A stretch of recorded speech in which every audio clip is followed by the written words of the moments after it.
Good evening दोस्तों, स्वागत है आपका हमारे इस यूट्यूब प्लेटफॉर्म आरपीएम एग्रीकल्चर पे। हमारे चैनल पे चल रही इकोनॉमिक सीरीज की इस क्लास में हम लोग बात करेंगे अर्थशास्त्र के उन सभी पहलुओं के बारे में जिसके बिना जो अर्थशास्त्र का अध्ययन है वो अधूरा माना जाता है। मुख्य रूप से इसके अंतर्गत हम लोग बात करेंगे गुड्स, वस्तुएँ क्या होती हैं, सर्विसेज, सेवाएँ क्या होती हैं, यूटिलिटी, उन सभी सेवाओं से किस प्रकार की उपयोगिता मिलती है, वांट्स, मानव की इच्छा क्या होती है, पहलू, किसी वस्तु का मूल्य क्या होता है, प्राइस, उसकी कीमत क्या होती है, वेल्थ, धन क्या होता है, किसी व्यक्ति की आय क्या होती है, डिमांड क्या होता है और सप्लाई क्या होता है। ठीक है, इन सभी बातों का अध्ययन हम लोग बारी बारी से करेंगे। तो सबसे पहले बात करते हैं गुड्स यानी कि वस्तुएं। वस्तुएं वे सभी पदार्थ या ऐसी कोई चीज़ जो क्या करती है, मुख्य रूप से किसी व्यक्ति की इच्छाओं को संतुष्ट करती है। ठीक है, इसकी परिभाषा हम लोग देखते हैं कि any things that satisfy a human wants, वो सभी पदार्थ या ऐसी वस्तु जो क्या करती है, किसी व्यक्ति की एक विशेष प्रकार की इच्छा को क्या करती है, सेटिस्फाई, संतुष्ट करने का कार्य करती है, उसको हम लोग क्या कहते हैं, गुड्स कहते हैं। मुख्य रूप से जो वस्तुएं हैं ये क्या होती हैं, मूर्त होती हैं या जिसका कोई भौतिक परिमाप होता है, जिनको हम लोग छू सकें, देख सकें या जिसका हम लोग उपभोग कर सकें, वो सभी क्या कहलाती हैं, वस्तुएं कहलाती हैं। अब बात करते हैं मुख्य रूप से क्लासिफिकेशन ऑफ गुड्स, वस्तुओं का वर्गीकरण। ठीक, वस्तुओं का वर्गीकरण के अंतर्गत हम लोग बात करेंगे मुख्य रूप से वस्तुएं का जो वर्गीकरण है वो इन आधारों के अंतर्गत करेंगे, जिसमें पहला आधार है पूर्ति के आधार पे, दूसरा आधार है ट्रांसफेरेबिलिटी, आदान प्रदान के आधार पे, तीसरा आधार है मुख्य रूप से कंजम्पशन, उपभोग के आधार पे या वस्तुओं का उपभोग कौन कौन करता है, जो अनदर है नेक्स्ट ड्यूरेबिलिटी, इसकी कितनी कार्य सीमा होती है या कितने सीमा तक यह जीवित रह सकता है, ड्यूरेबिलिटी, और अनदर में अलग अलग प्रकार की वस्तुएं होती हैं, उन सभी के बारे में हम लोग बात करेंगे। ठीक है, बात करते हैं हम लोग क्लासिफिकेशन ऑफ गुड्स की। तो एक एक करके हम अलग अलग प्रकार के गुड्स का वर्गीकरण करेंगे, जिसमें मुख्य रूप से बेस्ड ऑन सप्लाई यानी कि पूर्ति के आधार पे गुड्स का वर्गीकरण। मुख्य रूप से पूर्ति के आधार पे गुड्स का वर्गीकरण दो प्रकार से किया जाता है, जिसमें पहला है इकोनॉमिक गुड्स और दूसरा है फ्री वस्तुएं या फ्री गुड्स। मुख्य रूप से इकोनॉमिक गुड्स वे वस्तुएं कहलाती हैं जिनका हम लोग हस्तांतरण करते समय या किसी भी वस्तु को प्राप्त करते समय उसकी एक निश्चित या निर्धारित कीमत दे करके उस वस्तु को प्राप्त करना पड़ता है, वो सभी वस्तुएं क्या कहलाती है, इकोनॉमिक गुड्स। मुख्य रूप से इसमें किसी भी मानव के द्वारा किसी वस्तु को प्राप्त करने के लिए जब उसकी निश्चित कीमत अदा करनी पड़ती है, उसको हम लोग इकोनॉमिक गुड्स की कैटेगरी में रखते हैं। मुख्य रूप से जितनी भी प्रकार की बाजार में वस्तुएं मिलती हैं जिनको बेचने के लिए प्रस्तुत किया गया रहता है, वो सभी वस्तुएं इकोनॉमिक गुड्स की कैटेगरी में आती हैं। और फ्री गुड्स मुख्य रूप से जो मानव के द्वारा स्वतः या प्रकृति के द्वारा स्वतः या मुक्त रूप में मानव को उपभोग करने के लिए बनी हैं, उनको हम लोग फ्री गुड्स के नाम से जानते हैं, जिससे मुख्य रूप से सूर्य का प्रकाश, हवा एवं जो वर्षा का जल है या वर्षण के द्वारा जो हमें प्राप्त होता है, वो सभी क्या है, मुख्य रूप से फ्री गुड्स के रूप में कहलाती हैं। फ्री गुड्स की यह मुख्य विशेषता होती है कि आपातकाल की स्थिति में ये जितनी भी प्रकार की फ्री गुड्स होती हैं ये सभी इकोनॉमिक गुड्स के अंतर्गत कन्वर्ट हो जाती हैं। मतलब कि आपातकाल की स्थिति यानी कि यदि आपातकाल आ जाए, जैसे बहुत अधिक मात्रा में बाढ़ वगैरह आ जाए, तो बाढ़ के पानी को तो हम लोग पी नहीं सकते, उसी पानी को हम लोग को खरीद करके पीना पड़ता है। ठीक उसी प्रकार से यदि बहुत अधिक मात्रा में वायु में प्रदूषण हो जाए तो उसी हवा को हम लोग को खरीद करके ऑक्सीजन सिलेंडर के रूप में प्राप्त करना पड़ता है। तो मुख्य रूप से वो सभी फ्री गुड्स भी इकोनॉमिक गुड्स के अंतर्गत कन्वर्ट हो जाती हैं। ठीक, अगला है ट्रांसफेरेबिलिटी यानी कि हस्तांतरण के आधार पे मुख्य रूप से वस्तुओं को दो भागों में बांटा गया है। तो ट्रांसफर गुड्स या ट्रांसफरेबल गुड्स, और दूसरा है नॉन ट्रांसफरेबल गुड्स। मुख्य रूप से इसमें बात करते हैं ट्रांसफरेबल गुड्स के अंतर्गत कि वे सभी भौतिक वस्तुएं जिनको हम क्या करते हैं, एक स्थान से दूसरे स्थान पे या एक व्यक्ति के द्वारा दूसरे व्यक्ति को दे सकते हैं या ट्रांसफ़र कर सकते हैं, वो सभी क्या है, ट्रांसफरेबल गुड्स के अंतर्गत आती हैं। मुख्य रूप से इसके अंतर्गत लैंड्स, बिल्डिंग्स एवं फर्नीचर वगैरह आते हैं। ठीक है। नॉन ट्रांसफरेबल गुड्स का मतलब इसको वो सभी वस्तुएं या गुण, वे सभी गुण जो किसी एक व्यक्ति के अंतर्गत विद्यमान होते हैं, या वे भौतिक वस्तुएं जैसे ड्राइविंग लाइसेंस जो किसी एक प्रकार की व्यक्ति को ही इशू किया जाता है, या फिर किसी व्यक्ति के द्वारा प्राप्त की गई डिग्री हुई, किसी भी शिक्षा के लिए जो व्यक्ति है डिग्री प्राप्त करता है, तो वो पर्टिकुलर डिग्री वो एक व्यक्ति के द्वारा ही मानी जाएगी या एक व्यक्ति की ही होगी, वो किसी दूसरे को हैंड ओवर नहीं कर सकते या ट्रांसफ़र नहीं कर सकते। मुख्य रूप से एवं नॉन ट्रांसफरेबल गुड्स के अंतर्गत वे वस्तुएं भी आती हैं जैसे जो हमारे आंतरिक भाग में पाई जाती हैं, जैसे मुख्य रूप से हमारी इंटेलिजेंसी, योग्यता, एबिलिटी एवं फ्रेंडशिप है, ये सभी चीज़ें जो है नॉन ट्रांसफरेबल गुड्स के अंतर्गत आती हैं। तीसरा है इसमें मुख्य रूप से कंजम्पशन के आधार पे या किसी व्यक्ति के द्वारा वस्तुओं के उपभोगकर्ता के आधार पे या उसका उपभोगकर्ता कौन होता है उसके आधार पे वस्तुओं को दो भागों में बांटा गया है, मुख्य रूप से consumer goods and producer goods. Consumer goods में वे सभी वस्तुएँ आती हैं जिनका उपभोग किसी व्यक्ति के द्वारा डायरेक्टली किया जाता है, जैसे कोई वस्तु तैयार है, हमको खाना प्राप्त करना है या खाना का उपभोग करना है तो वो हमको तैयार रूप में मिल जाता है। कपड़ा है, कपड़ा पहने हुए हैं, ये भी हम लोग को क्या है, डायरेक्टली मिल जा रहा है जिसका हम लोग उपयोग कर रहे हैं वर्तमान समय में। प्रोड्यूसर गुड्स हैं, मुख्य रूप से वे सभी वस्तुएं होती हैं जिसको किसी एक किसान या फिर कोई निर्माणकर्ता वाले व्यक्ति ही इसका उपभोग करता है। जैसे कोई किसान है, उसको किसी वस्तु का निर्माण करना है तो उसके लिए जितने भी प्रकार के रॉ मटेरियल्स होंगे, ठीक, वो सभी प्रोड्यूसर गुड्स के अंतर्गत आते हैं। जैसे खाद, बीज, उर्वरक, ये सभी क्या है, प्रोड्यूसर गुड्स के अंतर्गत आते हैं। और ड्यूरेबिलिटी या फिर उसके जीवन काल के आधार पे या जीवन क्षमता के आधार पे, मुख्य रूप से ड्यूरेबिलिटी के आधार पे गुड्स को दो भागों में बांटा गया है, मोनोपीरियोडिक गुड्स एंड पॉलीपीरियोडिक गुड्स। मोनोपीरियोडिक का मतलब कि वे सभी वस्तुएं जिनको हम लोग केवल और केवल एक बार ही उपयोग के बाद ये सभी वस्तुएं क्या होती जाती हैं, नष्ट हो जाती हैं, उन सभी वस्तुओं को मोनोपीरियोडिक गुड्स के नाम से जाना जाता है। या फिर एक बार जिन प्रकार की वस्तुओं को प्रयोग कर सकते हैं उसको हम लोग मोनोपीरियोडिक गुड्स कहते हैं। जैसे मुख्य रूप से हमारे कृषि में क्या है, बीज है, खाद है, उर्वरक है, ये सभी क्या है, हम लोग किसी भी फसल उत्पादन की प्रक्रिया में जब उपयोग करते हैं तो क्या है, एक बार ही प्रयोग कर सकते हैं और ये इनका हम लोग दोबारा उपयोग नहीं कर सकते। तो वो सभी क्या है, मुख्य रूप से मोनोपीरियोडिक गुड्स के अंतर्गत आती हैं। पॉलीपीरियोडिक गुड्स का मतलब कि वे सभी वस्तुएं या वस्तुएं जो हम लोग जिनको बार बार उपयोग कर सकते हैं उत्पादन की प्रक्रिया में या फिर किसी अन्य कार्य में। जैसे हमारे यहाँ बर्तन है, भोजन बनाते हैं तो उसको हम लोग बार बार उपयोग करते हैं। और हमारे कृषि के क्षेत्र में जितने भी प्रकार के मशीनरी है, इक्विपमेंट्स हैं, टूल्स हैं, वो सभी क्या हैं, पॉलीपीरियोडिक गुड्स के अंतर्गत आते हैं। मुख्य रूप से अनदर या अगला जो क्लासिफिकेशन है वो अदर या अन्य है। मुख्य रूप से इसमें नॉर्मल गुड्स कि वे सभी सामान्य वस्तुएं हैं जिनकी मांग मुख्य रूप से व्यक्ति की आय बढ़ने के साथ साथ बढ़ती है, वो सभी नॉर्मल गुड्स के अंतर्गत आती हैं। लग्जरी गुड्स कि ये सभी वस्तुएं मुख्य रूप से किसी अमीर व्यक्ति या ऐसे व्यक्तियों की आर्थिक स्थिति में सुधार करने के लिए या आर्थिक जिनके द्वारा मुख्य रूप से व्यक्ति की आर्थिक स्थिति में सुधार हो या आर्थिक स्टेटस में सुधार हो या आर्थिक स्टेटस से संबंध रखती हों, उनको हम लोग लग्जरी गुड्स के नाम से जानते हैं। इंफीरियर गुड्स मुख्य रूप से यदि किसी व्यक्ति की यदि आय में वृद्धि हो रही है तो वो इन सभी वस्तुओं की मांग को कम कर देता है, वो सभी वस्तुएं क्या कहलाती हैं, इंफीरियर गुड्स।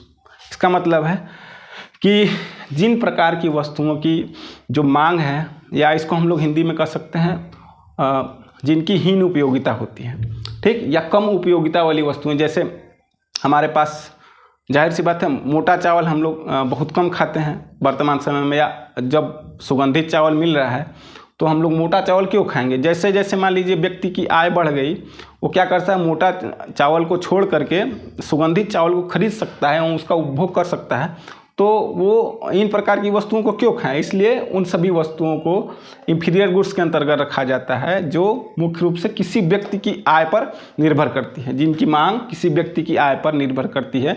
जैसे जैसे किसी व्यक्ति की आय में वृद्धि होगी वह क्या करेगा, इंफीरियर गुड्स की मांग करना कम कर देगा। वाइबल गुड्स मुख्य रूप से या वेबलेन गुड्स, इसके अंतर्गत उन प्रकार की वस्तुएं आती हैं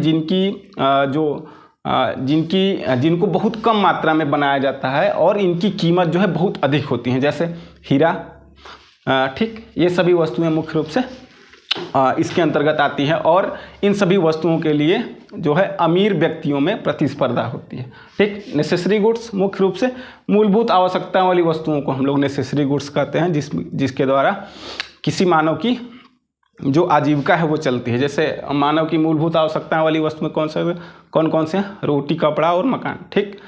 यदि मकान भी नहीं रहेगा तो भी वो झोपड़पट्टी में या फिर किसी पेड़ के नीचे अपना जीवन यापन कर सकता है, ठीक।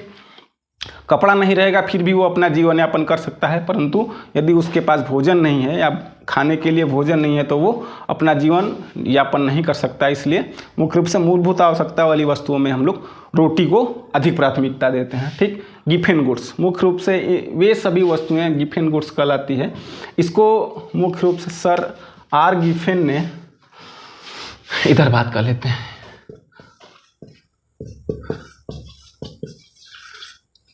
आर गिफिन ने सन 1800 में, ठीक, गिफिन गुड्स को क्लासिफाई किया था। मुख्य रूप से इन्होंने बताया था कि गिफिन गुड्स वे सभी वस्तुएं होती हैं जिनकी कीमत में वृद्धि होने पर इसकी जो मांग है वो बढ़ती है, ठीक। कीमत में जैसे जैसे वृद्धि होगी, जनरली इसकी जो मांग है वो बहुत कम रहती है, ठीक। जैसे जैसे इनकी कीमत में वृद्धि होती है, इनकी कीमत में वृद्धि के साथ क्या होता है, इसकी मांग में वृद्धि होती है, ठीक। कम्प्लीमेंट्री गुड्स मुख्य रूप से कम्प्लीमेंट्री गुड्स या पूरक वस्तुएं वे सभी वस्तुएं कहलाती हैं जो एक दूसरे के पूरक होती हैं। जैसे हम इस मार्कर का प्रयोग कर रहे हैं तो मार्कर और स्याही, ठीक, दोनों एक साथ प्रयोग हो रही हैं, ठीक। जैसे पेन और कलम है, कलम और उसकी स्याही, ठीक, दोनों एक साथ प्रयोग होती हैं। और उसके साथ साथ जैसे मोटर व्हीकल है, उसमें डीजल या उसका ईंधन और जो कार है वो सभी एक साथ प्रयोग हो जाती हैं, ठीक। कम्प्लीमेंट्री हो गया। सब्स्टिट्यूट गुड्स मुख्य रूप से इसको बोलते हैं स्थानापन्न वस्तुएं या प्रतिस्थापित वस्तुएं, ऐसी वस्तुएं जो किसी एक दूसरे वस्तु का स्थान ले लेती हैं, ठीक। जैसे मान लीजिए यदि कोई ऐसी वस्तु है जो एक दूसरे वस्तु का स्थान ले ले, जैसे दोनों क्या है एक दूसरे के स्थान पर प्रयोग हो जाता है। जैसे कॉफ़ी की यदि कीमत बढ़ जाती है तो लोग चाय को पीना पसंद करते हैं, ठीक।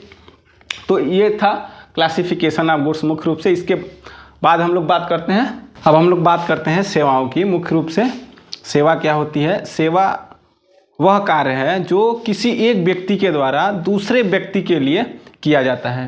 तो बात कर लेते हैं उसके डिफिनीशन की। A service is an any act of performance that one party can offer to another party, ठीक। मुख्य रूप से सेवा वह प्रक्रिया या वह कार्य है जो मुख्य रूप से किसी एक व्यक्ति के द्वारा दूसरे व्यक्ति के लिए की जाती है, ठीक। सेवा की यह विशेषता है कि सेवा मुख्य रूप से अमूर्त, अभौतिक, अविभाज्य, परिवर्तनशील और नाशवान होती है, ठीक।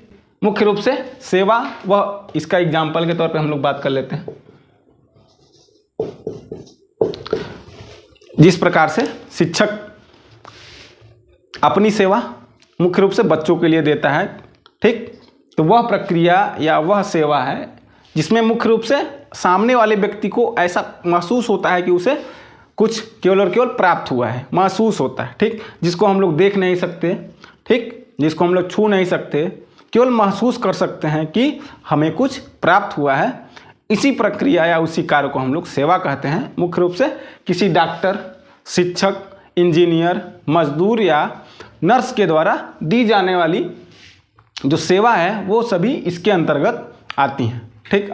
बात करते हैं हम लोग नेक्स्ट कॉन्सेप्ट यूटिलिटी या उपयोगिता की। मुख्य रूप से उपयोगिता क्या होती है? तो उपयोगिता वह होती है जो किसी वस्तु की वह शक्ति या क्षमता जो किसी व्यक्ति की किसी एक विशेष प्रकार की इच्छा को संतुष्ट करने की शक्ति रहती है। मुख्य रूप से इसकी परिभाषा के बारे में बात करें तो the power of any commodity, वो कमोडिटी मुख्य रूप से क्या हो सकती है?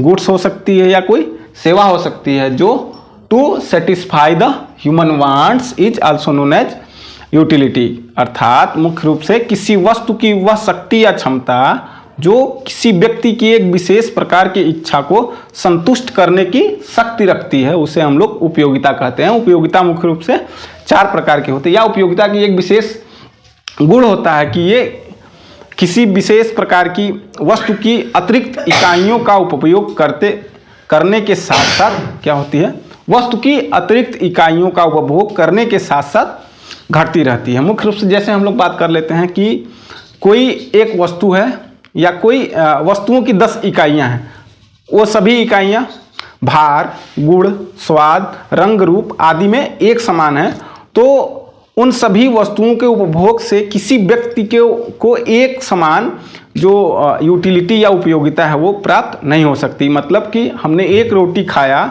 उससे हमें मान लीजिए 10 उपयोगिता प्राप्त हुई। उसी प्रकार से जैसे ही हम दूसरी रोटी का उपभोग करेंगे तो उससे प्राप्त होने वाली जो उपयोगिता है वो घट जाएगी। ठीक उसी प्रकार से तीसरी का उपयोग करें तो उससे भी कम। उसी प्रकार से उपयोगिता या किसी वस्तु की जो उपयोगिता का गुण है स्पेशल, वो क्या कहते हैं मुख्य रूप से इसमें कि उपयोगिता के अंतर्गत या उपयोगिता का एक विशेष गुण होता है जो क्या होता है, वस्तुओं की अतिरिक्त इकाइयों का उपभोग करने के साथ साथ घटती रहती है। ठीक, बात करते हैं उपयोगिता कितने प्रकार की होती है। मुख्य रूप से उपयोगिता जो है 4 प्रकार की होती है, form utility, place utility, time utility and position utility. इसके अंतर्गत मुख्य रूप से हम अलग अलग प्रकार की बातों का अध्ययन करते हैं। सबसे पहला है फॉर्म यूटिलिटी, मतलब कि वस्तुओं की जो रूप है उसमें परिवर्तन करके हम लोग क्या कर सकते हैं, उसकी उपयोगिता में वृद्धि कर सकते हैं। फॉर्म यूटिलिटी का मतलब एनी मॉडिफिकेशन ऑफ कमोडिटी, वस्तु में किसी एक विशेष प्रकार का कोई भी बदलाव कर देंगे, जो उसका स्वरूप है, वास्तविक स्वरूप वो बदल जाए। जैसे मान लीजिए लकड़ी है, उसके द्वारा हम लोग क्या कर दिए, टेबल बना दिए, कुर्सी बना दिए, बेड, बिस्तर वगैरह, बेड बना दिए, वो सभी क्या है, मुख्य रूप से फॉर्म यूटिलिटी है।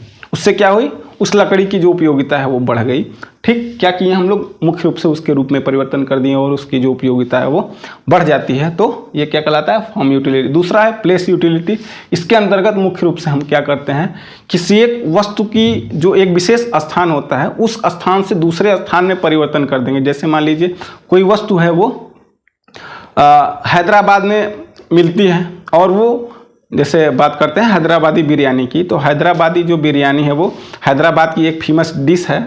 यदि उसको हम लोग हैदराबाद में खरीदेंगे तो बहुत सारे लोग जो हैं उसको बेचने वाले होंगे। यदि हम उसी वस्तु को हैदराबाद से उठा करके अपने उत्तर प्रदेश में सप्लाई करते हैं तो क्या होता है, उसकी जो उपयोगिता है वो बढ़ जाएगी। क्यों? क्योंकि यहाँ के लोगों को उस प्रकार के वस्तु का जो स्वाद है वो पहली बार मिलेगा, तो उस प्रकार से उसकी उपयोगिता बढ़ जाती है। इसी प्रकार से हम एक और एग्जाम्पल की बात करते हैं। जैसे जम्मू कश्मीर में जो सेब है वो बहुत अधिक मात्रा में मिलते हैं, और सेब का जो उत्पादन होता है वो जम्मू कश्मीर या फिर जो मुख्य रूप से ऐसे स्थान होते हैं जिनमें कम से कम वातावरण में जो टेम्परेचर है बहुत कम रहता है, जहाँ पे जो टेम्परेचर है वो बहुत कम रहता है, वहाँ पे मुख्य रूप से सेब का जो उत्पादन है वो होता है। तो जम्मू कश्मीर, लेह लद्दाख वगैरह ये सब क्या है, इन सब में जो सेब के उत्पादन के लिए एक अच्छा स्थान माना जाता है। तो वहाँ पे उस प्रकार की जो वस्तु है सेब है, उसका उत्पादन बहुत अधिक मात्रा में होता है, तो वहाँ पे जो सेब का मूल्य है वो बहुत कम रहेगा। उसी सेब को उठा करके हम लोग साउथ इंडिया में ले जा करके बेचे तो